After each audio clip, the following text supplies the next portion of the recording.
Greetings and salutations. We are back. So I guess what happened is my phone ran out of memory and it cut out halfway through Plato's Apology.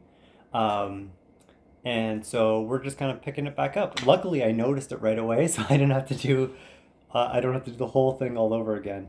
Because I caught it out of the corner of my eye. Pays to be observant. Um, so yeah, I think we'll just pick it back up and then maybe we'll talk again about the apology, and then we'll go to the introduction. We'll just kind of see how far we get in Crito, because then we'll go back and do the introduction for Crito, and then potentially even start reading it as well. I was hoping to finish this book this week, but yesterday we also went into Campbell River to do some groceries, and that kind of eats up majority of the day. It takes about an hour 15 to get in, especially with some snow on the road. We had to drive slow, so that ate up a good chunk of the day. So yeah, here we go. So we're on page 85, and this goes to 97, page 97 for the Apology of Socrates. So we're not too far away from the end, but it does take some time. Um,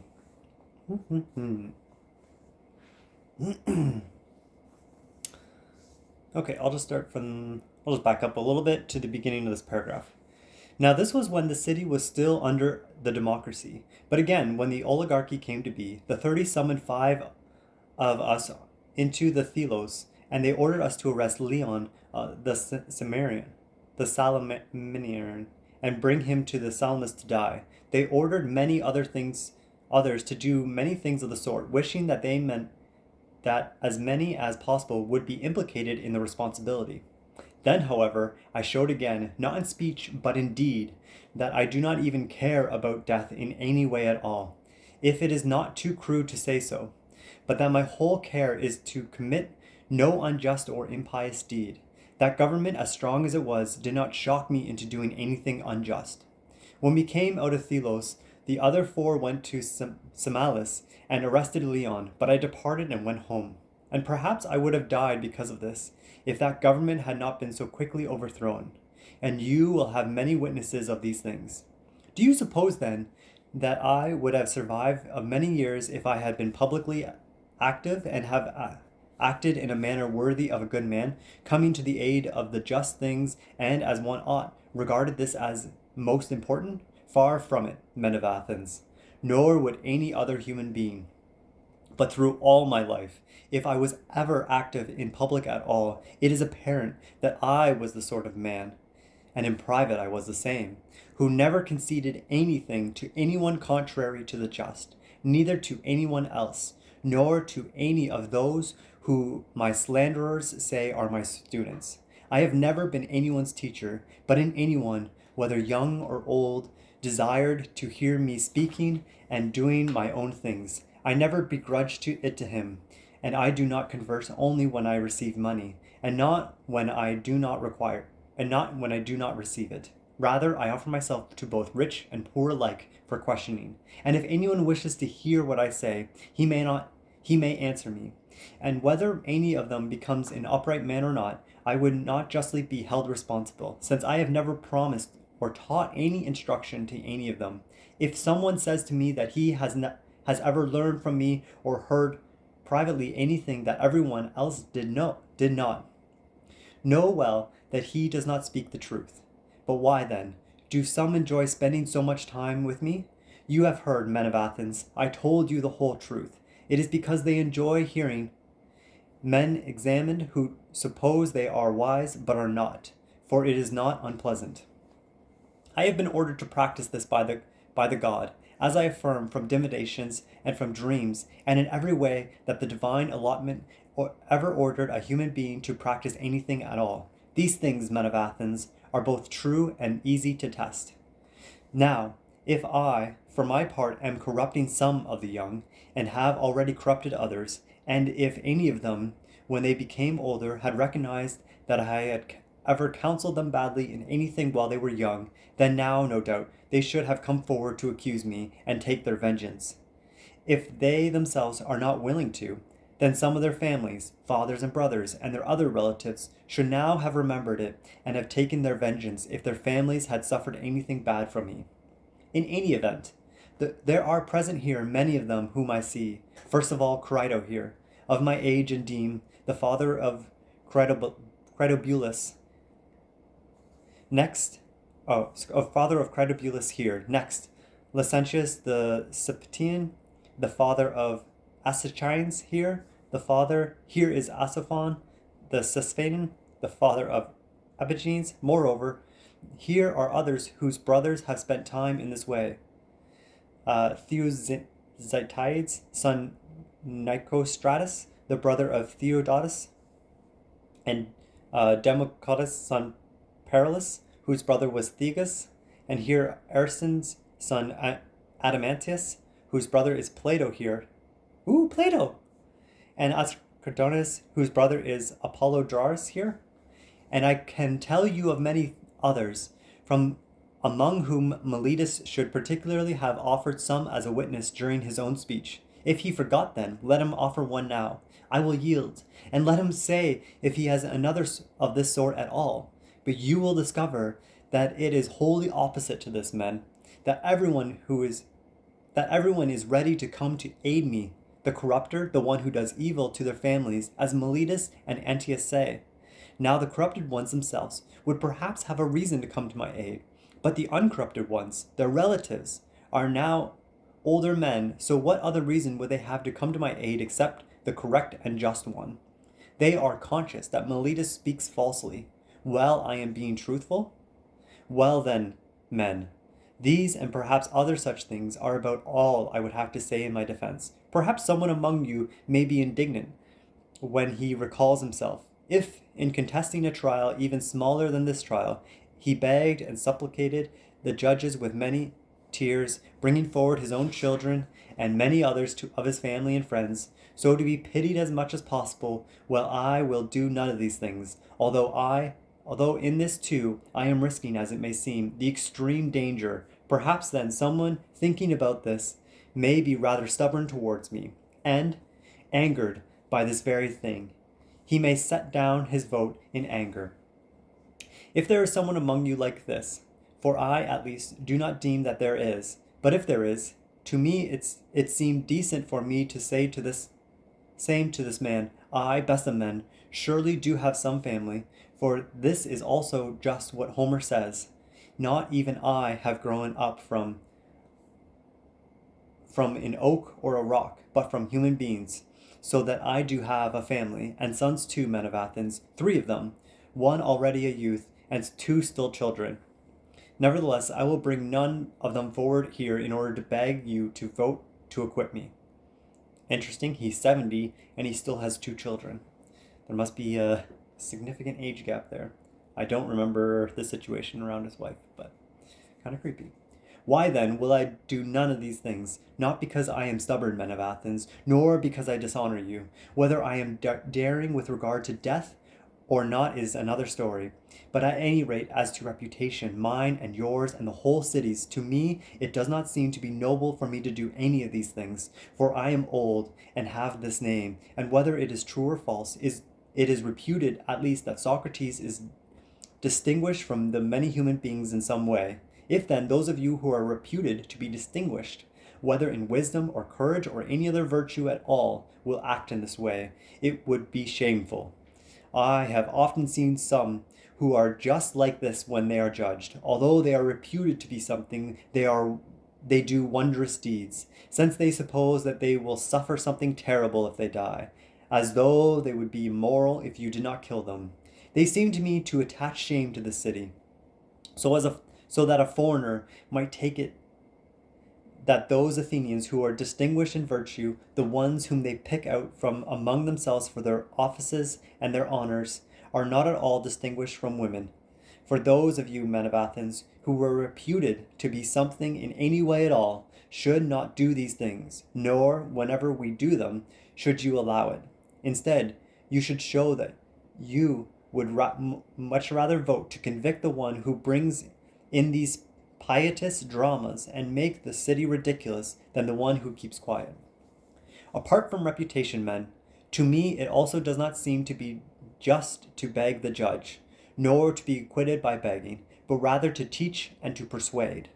For the judge is not seated to give way to just things as a gratification, but to judge them. For he has not sworn to gratify whoever seems favorable to him, but to give judgment according to the laws. Therefore, we should not accustom you to swear falsely, nor should you become accustomed to it, for neither of us would be pious. So do not deem that I, men of Athens, should practice such things before you, which I hold to be neither noble, nor just, nor pious, and certainly, by Zeus, above all, not when I am being prosecuted for impiety by Meletus here. For plainly, I should persuade and force you by begging, after you have sworn an oath, I would be teaching you not to hold that there are gods, and in making my defense speech, I would simply be accusing myself of not believing in gods. But that is far from being so, for I believe, men of Athens, as none of my accusers does. And I turn it over to you and to the God to judge me in whatever way is going to be best for both me and for you. In brackets here, the jury votes on Socrates' innocent or guilt, and a majority finds him guilty as charged. Meletus then makes a speech proposing the death penalty, and Socrates must offer a counter-proposal. I think it's interesting here. This is really, I'm not sure if this is the first instance where a concept of justice is being played out in a way where justice is blind. This is like the common trope, like Lady Justice is supposed to be blind with the scales on one hand and a sword in the other. And Socrates is really alluding to here that justice needs to be blind and needs to weigh these things according to the laws. And this is, I'm not sure if this is the first time, but Alan Bloom talks about when dealing with the Republic, all of the roots of Western thought and Western society can be traced back to either to this Athenian society here between like Plato, Socrates, and like Aristotle, in how we look at a lot of our modern conceptions of, like, say, justice, the social contract. A lot of it can be traced back, and we'll get to that's definitely coming up in the after Socrates. That's going to be next in the series is Plato's Republic. That's of the two books. If you had to deduce all of Western society down to two books, I think you would have to choose the Bible and Plato's Republic. And I think the Republic does that very well. And it's really interesting to see a lot of those kind of roots being played out here in Socrates' Apology. So Socrates is voted guilty, and so he has to offer a counter proposal.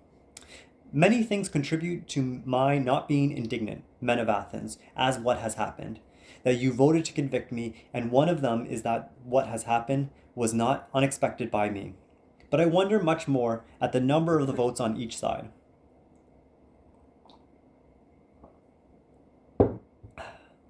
For I, at least, did not suppose it would be by so little, but by much.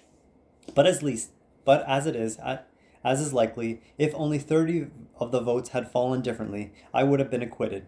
So as it seems to me, I have even now been acquitted as far as Meletus is concerned, and not only have I been acquitted, but it's clear to everyone that if Antius and Lyson have not come forward to accuse me, he would not have had to pay a fine of 1,000 drachma, since he would not have had gotten a fifth of the votes.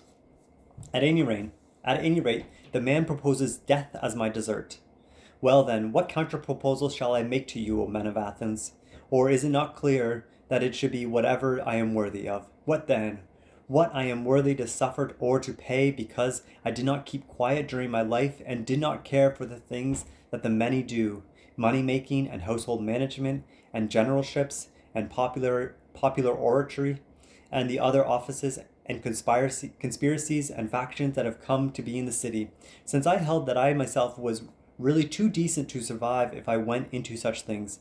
I did not go into matters where, if I did go, I was going to be of no benefit either to you or to myself. Instead, I went to each of you privately to perform the greatest benefaction, as I affirm, and I attempted to persuade each of you not to care for any of his own things until he cares for himself, how he will be the best and most prudent possible, nor to care for the things of the city until he cares for the city itself, and so to care for the other things in the same way. What then am I worthy to suffer, being such as it is? Something good, men of Athens, at least if you give me what I deserve according to my worth and truth, and besides, a good of a sort that would be fitting for me. What then is fitting for a poor man, a benefactor who needs to have leisure to extort you? There is nothing more fitting, men of Athens, than for such a man to be given his meals in the Pythium, much more so than if any of you has won a victory at Olympia with a horse or a 2 or 4 horse chariot. For he makes you seem to be happy, while I make you be so. For he makes you seem to be happy, while I make you be so. And he is not in need of sustenance, while I am in need of it. So if I must propose what I am worthy of in accordance with the just, I propose this, to be given my meals in the Pythium. I do not know how to pronounce it. Perhaps then, when I say this, I seem to you to speak nearly in the same way as when I spoke about lament and supplication quite stubbornly. It is not like that, men of Athens, but rather like this. I am convinced that I do not do injustice to any human being voluntarily, but I am not persuading you of this. For we have conversed with each other over a short time, since, as I suppose, if you had a law like other human beings, not to judge anyone in a manner of death in one day alone, but over many, you would be persuaded.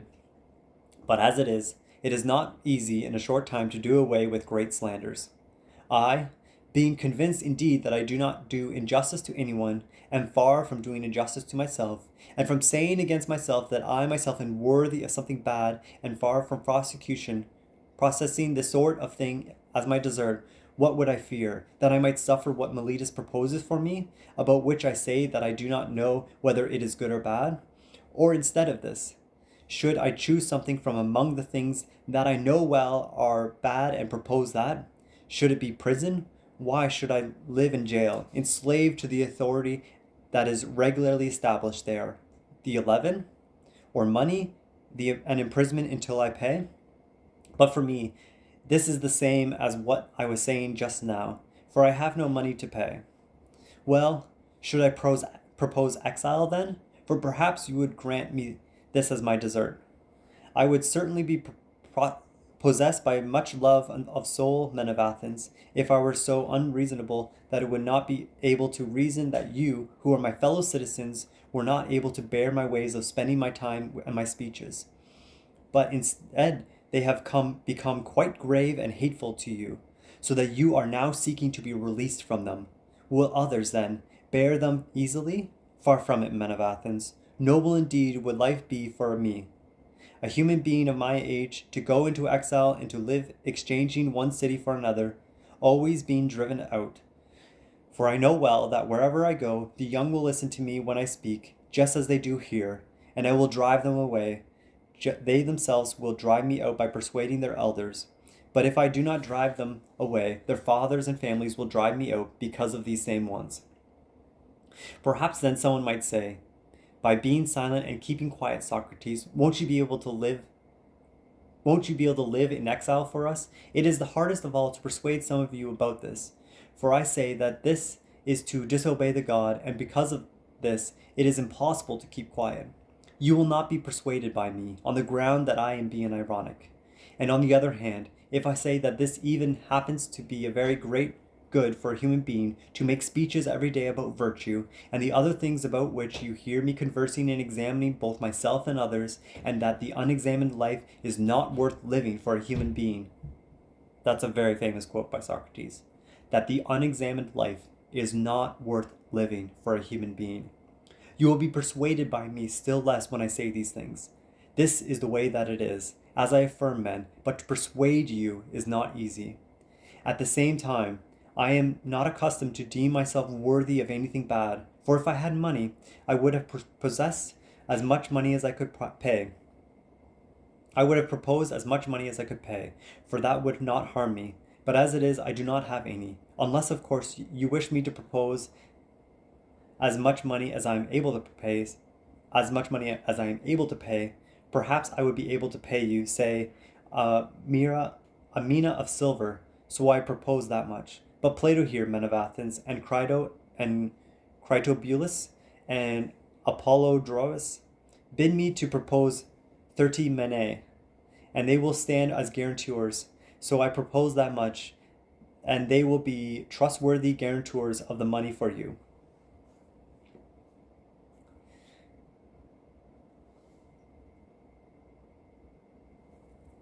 I'm just going to underline that sentence. The unexamined life is not worth living. I routinely mark up my books and earmark my pages because the point of reading books is to be able to come back and to refer to it again later.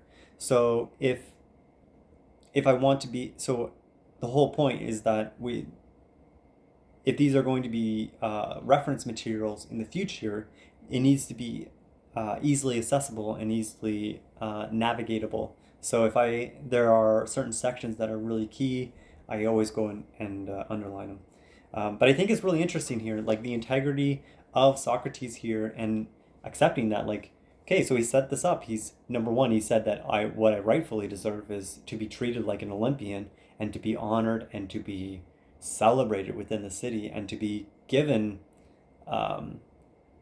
essentially and given his meals for free so that he can continue on his work of making the city happy.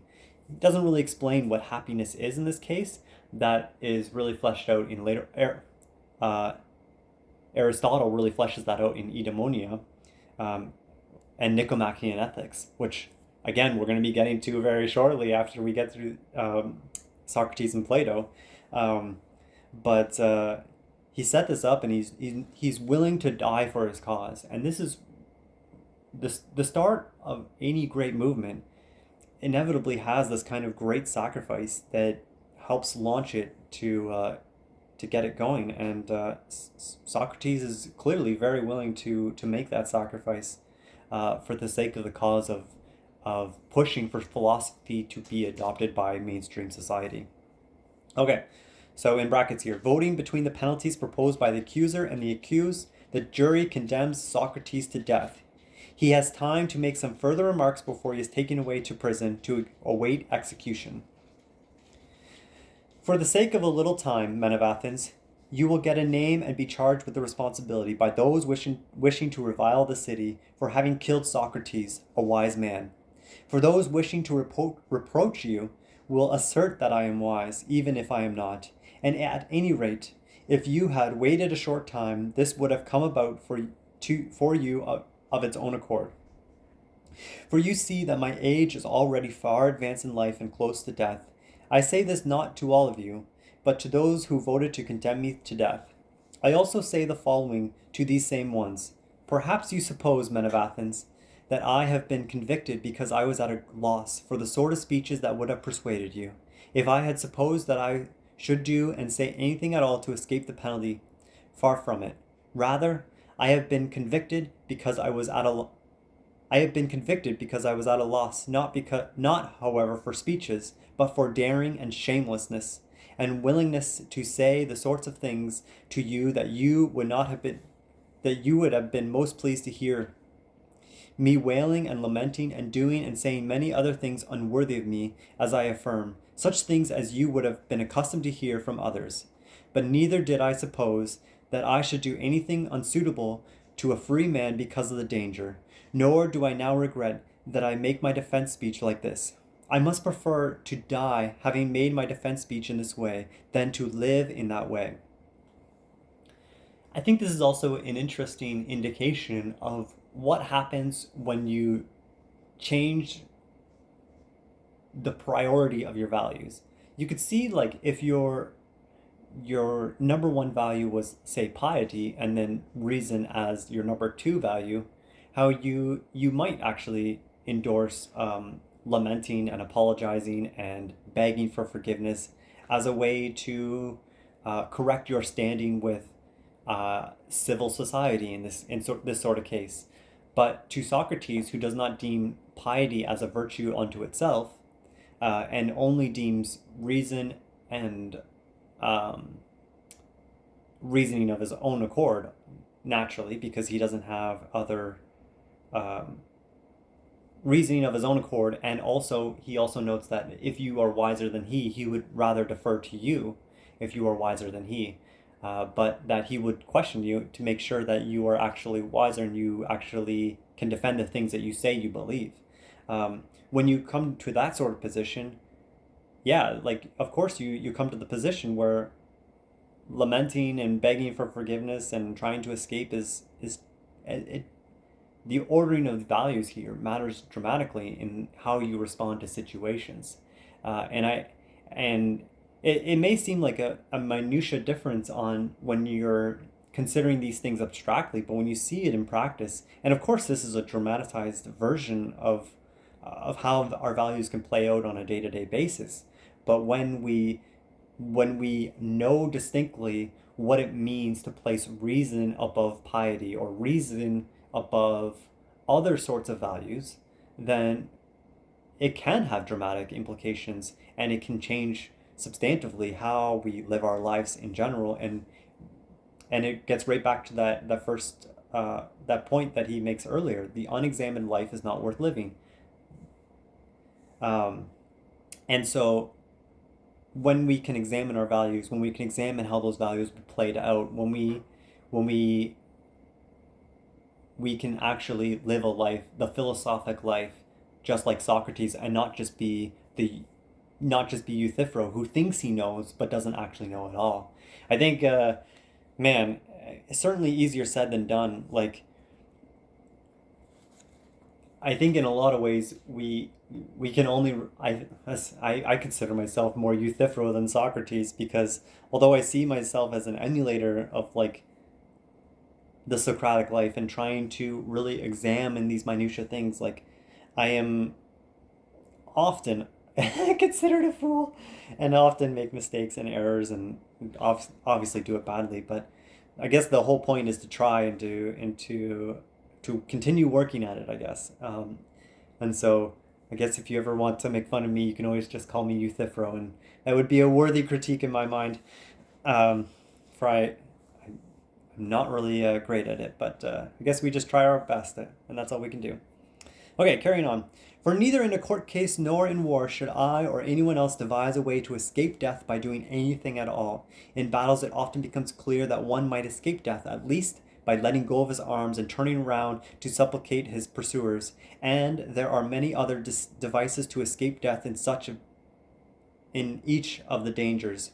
If one dares to do and say anything at all, but I suspect it is not hard, men, to escape death, but is much harder to escape villainy, for it runs faster than death. And now I, since I am slow and old, am caught by the slower, while my accusers, since they are clever and sharp and caught by the faster, by evil. And now I go away, condemned by you, and pay the penalty of death, while they have been convicted by the truth of wretchedness and injustice, and I abide by my penalty, and so that do they. Perhaps these things even had to be so, and I suppose there is due measure in them. After this, I desired to deliver oracles to you, for you who voted to condemn me. For in fact, I am now where human beings particularly deliver oracles, when they are about to die. I affirm, you men who condemn me to death, that vengeance will come upon you right after my death, and much harsher by Zeus than the sort you give me by killing me. You have now done this deed, supposing that you'll be released from giving an account of your life, but it will turn out much the opposite for you, as I affirm. There will be more who will refute you, whom I have now been holding back. You did not perceive them, and they will be harsher, inasmuch as they are younger, and you will be more indignant. For if you suppose that by killing human beings you will prevent someone from reproaching you for not living correctly, you do not think nobly. For that kind of release is not at all possible or noble, rather the kind that is both noblest and easiest is not to restrain others, but to equip oneself to be the best possible. So having divined these things for you who voted against me, I am released. But with those who have voted for me, I would be pleased to converse on behalf of this affair which has happened, while the officials are occupied, and I do not yet go to the place where, when I do go, I must die. Please stay with me, men, for this much time. Nothing prevents our telling tales to one another as long as it is possible, for I am willing to display to you as to friends whatever this thing means which has occurred to me just now. For to me, judges, for by calling you judges, I would address you correctly. Something wondrous has happened, for my customary divination from the daemonian was always very frequent in all former time, opposing me even in quite small matters if I were about to do something incorrectly.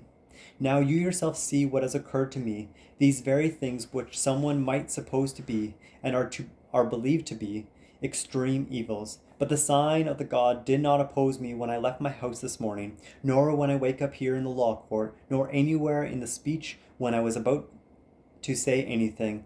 Although in other speeches it has often stopped me in the middle while I was speaking.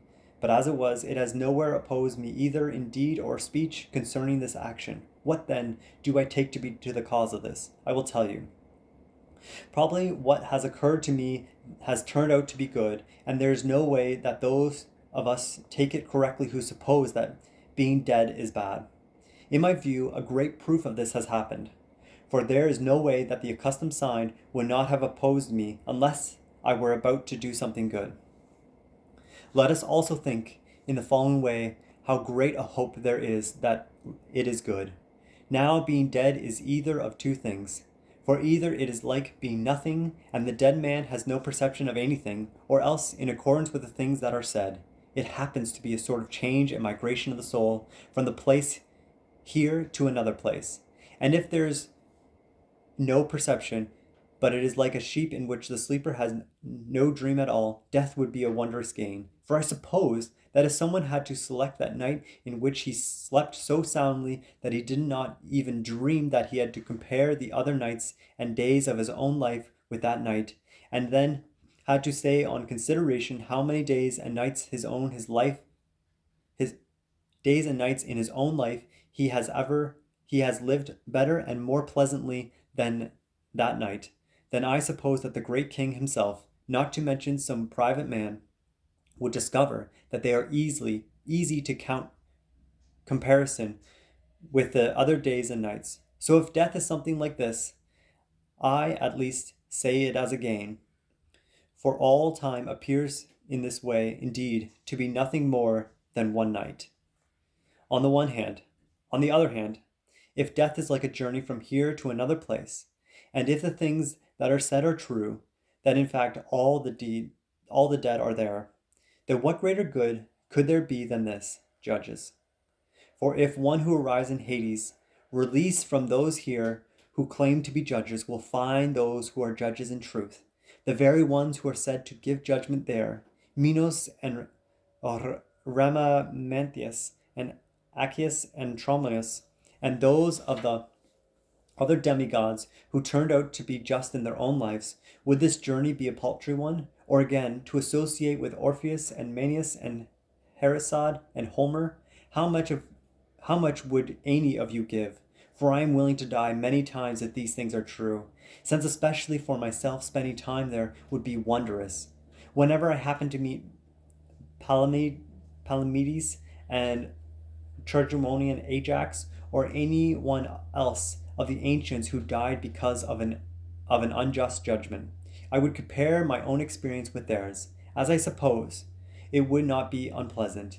And certainly the greatest thing is that I would pass my time examining and searching out among those there, just as I do those here, who among them is wise, and who supposes he is, but is not. How much would one give, judges, to examine him who has led great armies against Troy, or Odysseus, or Sisyphus, or the 1,000 others whom one might mention, both men and women, to converse and to associate with them and to examine them there would be inconceivable happiness. Certainly those there surely do not kill on this account. Last page. For those there are happier than those here, not only in other things, but also in that they are immortal henceforth, for the rest of time, at least if the things that are said are in fact true. But you too, judges, should be of good hope towards death, and you should think that this one thing to be true, that there is nothing bad for a good man, whether living or dead, that the gods are not given without care for his troubles. Nor have my present troubles arisen of their own accord, but it is clear to me that there is now better, after all, for me to be dead than to have been released from troubles. This is also why the sign did not turn me away anywhere, and I, at least, am not angry at those who voted to condemn me and at my accusers. And yet it was not with this thought in mind that they voted to condemn me and accuse me. Rather, they supposed they would harm me. For this they are worthy of blame. This much, however, I beg of them. When my sons grow up, punish them then, and pain them in the very same way I pained you. If they seem to you to care for money or anything else before virtue, and if they are reputed to be something when they are nothing, reproach them just as I did you. Tell them that they do not care for the things they should, and that they suppose they are something when they are worth nothing. And if you do these things, we will have been treated justly by you, both I myself and my sons.